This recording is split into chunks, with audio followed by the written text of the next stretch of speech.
বিশাল বড় শ্বশুরবাড়ির গ্রামের এক বড় ভাই হয়, উনি আমার বাসুর হয় সম্পর্কে অর্থাৎ আমি ওনাকে বড় ভাই হিসেবে ডাকি, ভাইয়া করে ডাকি। উনি আমাকে ছোট বোনের মতো স্নেহ করেন।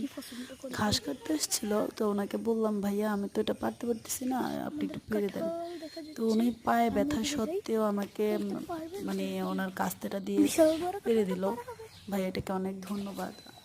পেরে দিয়ে আবার এটা এনেও দিছে, এটা অনেক বড় কাটা ছিল, অনেক ওজন। তাও ভাইয়া বলতেছে না তুমি পারবা না, আমি নিয়ে দেই। আসলে ভাইয়াটা অনেক ভালো। আর বাচ্চারাও অনেক এনজয় করতেছে। আম কাঁঠাল এগুলা পাড়াপাড়ি চারিদিকে দৌড়াদৌড়ি। আর বর্ষার সময় ওরা তাই নাকি মানে কাদা টাদা সব কিছু মিলে দিলে অনেক এনজয় করতেছে। আমার বাচ্চাগুলো আসলে একটু দুষ্ট প্রকৃতির, মিশুক প্রকৃতির বটে। না বাইরে নিতে আরে সমস্যা না ভাইয়া আমি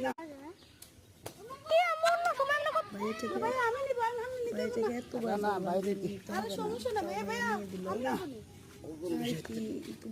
একটু খেয়েও তো ফেলছে।